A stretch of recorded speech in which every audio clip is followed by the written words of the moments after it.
Hello everyone, આપણે લોકોએ last લેક્ચરની અંદર ટેકનોલોજી નવીનીકરણ વિશે માહિતી મેળવેલી હતી.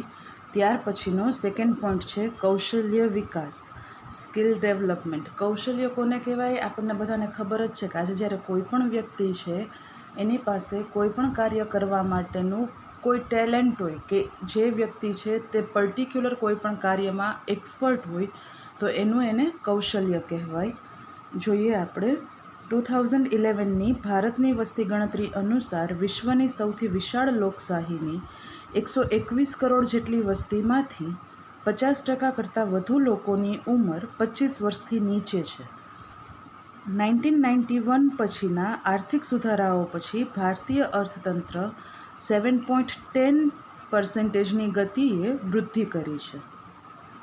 દેશમાં નવી તકો ઊભી થઈ છે, પણ લેબર બ્યુરો રિપોર્ટ 2014ના અનુસાર ભારતમાં માત્ર 2% શ્રમબળ જ નિયમ અનુસાર કૌશલ્ય ધરાવે છે અને ભારતમાં 70%થી વધારે લોકો અસંગઠિત ક્ષેત્રમાં કાર્યરત છે. વર્ષ 2020 સુધીમાં અતિકુશળ, સામાન્ય રીતે કુશળ અને અર્ધકુશળ પ્રકારના 50 કરોડ કરતાં વધુ લોકોની જરૂર પડશે. આવી સુવર્ણ તક ભારત માટે આશીર્વાદરૂપ થઈ શકે છે. અહીંયા શું કીધું છે કે જ્યારે કોઈ પણ વ્યક્તિ પાસે એનું કંઈ ટેલેન્ટ હોય તો એના માટેનું આખું એનાલિસિસ આપેલું છે કે 2011 પ્રમાણે આપણા દેશની વસ્તી કેટલી હતી? 121 કરોડ જેટલી. એમાંથી 25 વર્ષથી નીચેના લોકો કેટલા હતા? 50% લોકો. ત્યાર પછી 1991 પછીના આર્થિક સુધારા પછી ભારતીય અર્થતંત્રમાં 7.10%ની ગતિએ કૌશલ્ય વિકાસે વૃદ્ધિ કરેલી છે. 2014 અનુસાર લેબર બ્યુરો રિપોર્ટ અનુસાર ભારતમાં માત્ર 2% લોકો જેવા છે કે જે લોકો મજૂરી કરવા ઈચ્છે છે અથવા તો એવું એની પાસે કૌશલ્ય છે અને ભારતના 70%થી વધારે લોકો છે જે અસંગઠિત ક્ષેત્રોમાં કાર્ય કરે છે. આ બધા જ એનાલિસિસ ઉપરથી એક વાત ફિક્સ થાય છે કે 2020 સુધીમાં, અત્યારે આપણે લોકોને ઓલરેડી 2020 ચાલે છે, ત્યાં સુધીમાં અતિકુશળ, સામાન્ય રીતે કુશળ અને અર્ધકુશળ પ્રકારના 50 કરોડ કરતાં વધુ લોકોની જરૂર પડશે અને આવી સુવર્ણ તક ભારત માટે આશીર્વાદરૂપ બનશે. વિશ્વભરમાં તથા ભારતમાં કુશળતા ધરાવતા લોકોની વધતી માંગ પૂરી પાડવા માટે ભારત સરકારે સ્કિલ ઇન્ડિયા જેવી મહત્વાકાંક્ષી યોજનાની શરૂઆત કરી છે. સ્કિલ ઇન્ડિયાની શરૂઆત કોના દ્વારા કરવામાં આવેલી છે? ભારત સરકાર દ્વારા. વિશ્વની કુશળ લોકોની માંગમાં ભારતનું 50% જેટલું યોગદાન શક્ય છે. વિકસિત દેશ બનવા માટે ભારતે પોતાની માનવ શ્રમ મૂડીને કૌશલ્યની એરણે ચડાવવી અનિવાર્ય છે, કારણ કે આ બાબતમાં આપણે ઘણા પાછળ છીએ. ઉદ્યોગને ઉપયોગી બની રહે તેવો શ્રમિક વર્ગ ભારતમાં ખૂબ ઓછો છે. કોરિયાની 93% વસ્તી ઔદ્યોગિક કૌશલ્ય ધરાવે છે, જ્યારે ભારતમાં આ પ્રમાણ 10% છે. પરિણામે 2022 સુધીમાં 15 કરોડ યુવાનોને કૌશલ્યબદ્ધ કરવા ઉદ્યોગ જગત તથા શિક્ષણ જગતનો સાથ લેવાની રણનીતિ અમલમાં મુકાઈ છે. સ્કિલ ડેવલપમેન્ટ માટે ભારત સરકારે ministry of skill development and entrepreneurship હેઠળ પોતાની કામગીરી બજાવશે. આ મિશનને પૂર્ણ કરવા માટે national skill development corporation NSDC પણ ખૂબ જ સક્રિય રીતે કાર્યરત છે. આ યોજનામાં જુદા જુદા કૌશલ્યના વિકાસ પર ભાર મૂકવામાં આવ્યા છે. અહીંયા આપણને સેકન્ડ પેરેગ્રાફની અંદર શું કહેવામાં આવેલું છે કે ઇન્ડિયન ગવર્મેન્ટ દ્વારા સ્કિલ ઇન્ડિયા જેવી યોજનાની શરૂઆત કરવામાં આવેલી છે. સ્કિલ ઇન્ડિયાની યોજનાની શરૂઆત શું કામે કરવામાં આવેલી છે? કારણ કે સ્કિલ ઇન્ડિયા દ્વારા કોઈ પણ એવી શૈક્ષણિક સંસ્થાઓ છે જે શરૂ કરવામાં આવે અને શૈક્ષણિક સંસ્થાઓ દ્વારા કર્મચારીઓને કે કોઈ પણ મનુષ્યને કૌશલ્ય વિકાસ વધારવા માટેની તક છે એના માટેના કોર્સ કરાવવામાં આવે. અહીંયા ઓલરેડી આપણને આપેલું છે કે કોરિયાની 93% વસ્તી છે જે ઔદ્યોગિક કૌશલ્ય ધરાવે છે, જ્યારે ભારતમાં આ પ્રમાણ સાવ ઓછું છે, ઓનલી ફોર 10% છે. તો ભારત સરકાર છે એ શું કરશે? સ્કિલ ડેવલપમેન્ટ માટેના ક્લાસીસ છે એ સ્ટાર્ટ કરશે અને એના માટેનો શિક્ષણ જગત અને ઉદ્યોગ જગત આ બંનેને ધ્યાનમાં રાખી અને આખી એક એની વ્યૂહરચના બનાવશે કે જેના દ્વારા લોકોની અંદર અલગ અલગ જુદા કૌશલ્યો કેવી રીતે એનામાં ડેવલપ કરી શકાય એના વિશેનું માર્ગદર્શન આપશે અને ત્યાર પછી એ કૌશલ્ય દ્વારા લોકો છે એ પોતાનો ધંધો કે પોતાનો બિઝનેસ કેવી રીતે આગળ ચલાવી શકશે એ પણ આપેલું છે. તો હવે આ સ્કિલ ડેવલપમેન્ટની અંદર અલગ અલગ કયા કૌશલ્યો ઉપર ભાર મૂકવામાં આવેલો છે એ આપણે જોઈએ. તો ભારત અને સમગ્ર વિશ્વમાં જુદા જુદા પ્રકારના વ્યવસાયો કરવામાં આવતા હોય છે. દરેક વ્યવસાયના આદર્શ પરિણામ માટે 3 અગત્યના પરિબળો મહત્ત્વનો ભાગ ભજવે છે. ફર્સ્ટ વન છે અનુભવ, સેકન્ડ વન છે શિક્ષણ, થર્ડ વન છે કૌશલ્યનો વિકાસ. વ્યવસાયી વ્યક્તિ પાસે પૂરતા પ્રમાણમાં શિક્ષણ અને અનુભવ હોય પણ કૌશલ્યનો અભાવ રહેવા પામે તો અપેક્ષિત પરિણામો મળતા નથી. કૌશલ્ય વિકાસ સતત પ્રક્રિયા છે. જે તે વ્યવસાયમાં જે પણ નવા સંશોધનો થયા હોય તેની જાણકારી જે તે વ્યવસાયની વ્યક્તિ પાસે હોવી અનિવાર્ય છે. અહીંયા શું કીધું છે કે સ્કિલ ડેવલપમેન્ટની અંદર 3 મહત્ત્વના પરિબળો કયા છે? ફર્સ્ટ વન છે અનુભવ, સેકન્ડ વન છે શિક્ષણ અને થર્ડ વન છે કૌશલ્યનો વિકાસ. હવે કોઈ વખત કોઈ વ્યક્તિ પાસે શું થાય કે પૂરતા પ્રમાણમાં શિક્ષણ અને અનુભવ હોય પણ એની પાસે કૌશલ્ય ન હોય તો એને સ્કિલ ડેવલપમેન્ટ જેવા ક્લાસીસની સહાયતાથી પોતાના કૌશલ્યનો વિકાસ છે એ કરી શકે છે અને કોઈ પણ નવા સંશોધનો થયા હોય તો તેની જાણકારી છે એ કોઈ પણ વ્યક્તિ કે જે સ્કિલ ડેવલપમેન્ટમાં એન્ટર થઈ હોય એની પાસે હોવી ફરજિયાતપણે છે. ઘણા વ્યવસાયમાં વ્યક્તિ પાસે શિક્ષણનું સ્તર નીચું હોય પણ અનુભવ વધારે અને અપૂરતું કૌશલ્ય પણ નિર્ધારિત પરિણામ માટે અવરોધ ઊભા કરે છે. ભારતને અત્યારે યુવા ભારત તરીકે ઓળખવામાં આવે છે.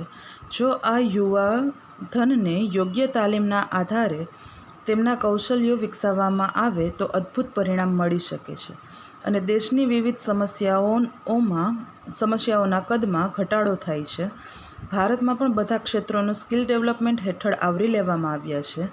આ અનુસંધાન વિવિધ પેટા યોજનાઓ પણ વિચારવામાં આવી છે. અહીંયા આપણને શું કીધું છે કે આપણા દેશના ઘણા લોકો એવા છે કે જેને આપણે સ્કિલ ડેવલપમેન્ટનો લાભ આપી શકીએ છીએ અને જે લોકો સ્કિલ ડેવલપમેન્ટનો લાભ વધારે સારી રીતે લઈ શકે પરિણામે શું થાય કે ભારતની અંદર જે કોઈ પણ મુશ્કેલીઓ થાય છે અથવા તો જે સમસ્યાઓ ઊભી થાય છે એના કદમાં ઘટાડો છે એ ઓટોમેટિક થઈ જાય. શું કામે? કારણ કે લોકો છે લોકોની પાસે જેટલી આવડત અને એટલા કૌશલ્ય હોય છે. હવે સ્કિલ ડેવલપમેન્ટની અંદર અલગ અલગ પેટા વિભાગો કયા છે એ અહીંયા આપેલા છે. તો સ્કિલ ઇન્ડિયાના લક્ષણો છે એમાં ફર્સ્ટ છે આ યોજનામાં યુવાનોના કૌશલ્યોના વિકાસ પર ભાર મૂકવામાં આવેલ છે જેથી કરીને રોજગારીમાં વધારો થાય અને નિયોજનની સંખ્યામાં વધારો થાય. પરિણામ સ્વરૂપે આર્થિક સ્થિતિમાં સુધારો થાય. સ્કિલ ઇન્ડિયાના લક્ષણો શું હોય છે કે સૌથી પહેલાં અત્યારની જે જનરેશન કે અત્યારના જે યુવાનો છે એના કૌશલ્યના વિકાસ ઉપર ભાર મૂકવામાં આવે. કૌશલ્યના વિકાસ ઉપર ભાર મૂકવામાં આવે એનું કૌશલ્ય સારું થઈ જાય તો પરિણામે એની રોજગારીમાં વધારો થાય, નિયોજનની સંખ્યામાં વધારો થાય અને અલ્ટિમેટલી એ બેનિફિટ છે જે ક્યાં કામ લાગશે કે આપણા દેશની આર્થિક સ્થિતિમાં સુધારો થાય. વિવિધ વ્યવસાયો જેવા કે સુથારીકામ, મોચીકામ, વેલ્ડિંગ કામ, લુહારી કામ, કડિયાકામ, સિલાઈ કામ, વણાટ કામ જ્યાં કામગીરી પ્રણાલિકાગત ઢબે કરવામાં આવે છે આ ક્ષેત્રના કારીગરોનું શિક્ષણ સ્તર નીચું રહે છે, અનુભવ વધુ હોય છે પણ ઘણી વખતે સમયાંતરે જે તાલીમ જરૂર હોય તેનો અભાવ જણાય છે જે તેમની નીચી કાર્યક્ષમતાનું કારણ બને છે. જો તેમના કૌશલ્યમાં તાલીમ દ્વારા સુધારો વધારો કરવામાં આવે તો તેમની ઉત્પાદકતા વધે, સરવાળે કામની ગુણવત્તા સુધરે અને વધુ આર્થિક ઉપાર્જન થાય. અહીંયા આપણને કીધેલું છે કે વિવિધ વ્યવસાયો એટલે કે કેવા વ્યવસાયો કે જેની અંદર અનુભવનું પ્રમાણ વધારે હોય છે પણ એ અનુભવ સિવાય એનામાં જે કોઈ પણ કૌશલ્ય હોવું જોઈએ કે જે શિક્ષણ હોવું જોઈએ એનું સ્તર નીચું હોય તો ઘણી વખત કોઈ પણ નવી વસ્તુ સાથે એને તાલમેલ મેળવવાનો હોય તો કદાચ એ વ્યક્તિ છે એને એનો એ ખ્યાલ બહાર રહી જતું હોય છે. તો એવા કયા કામો હોય છે? સુથારી કામ, મોચી કામ, વેલ્ડિંગ કામ વગેરે.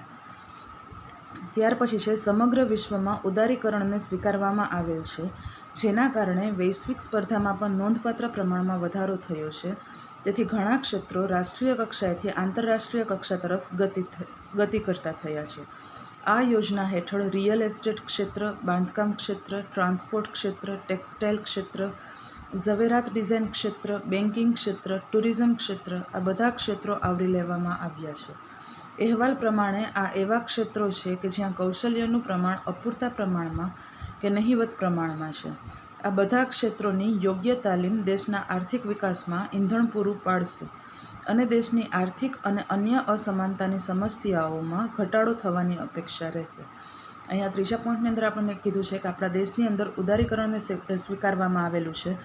પરિણામે શું થાય છે કે વૈશ્વિક લેવલે નોંધપાત્ર વધારો છે એ જોવા મળે છે અને એના લીધે લોકો છે કે જે રાષ્ટ્રીય કક્ષાએથી આંતરરાષ્ટ્રીય કક્ષા તરફ એટલે કે નેશનલથી ઇન્ટરનેશનલ કક્ષા તરફ ગતિ કરે છે.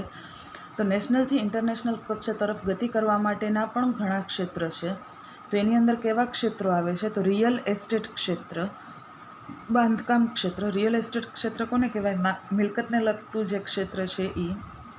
બાંધકામ ક્ષેત્ર, ટ્રાન્સપોર્ટ ક્ષેત્ર, ટેક્સટાઇલ ક્ષેત્ર વગેરે. આ પ્રકારની તાલીમ એવા સ્વરૂપે આપવામાં આવશે કે જેથી તાલીમાર્થી તેનો ઉપયોગ આંતરરાષ્ટ્રીય કક્ષાએ પણ સહેલાઈથી કરી શકશે.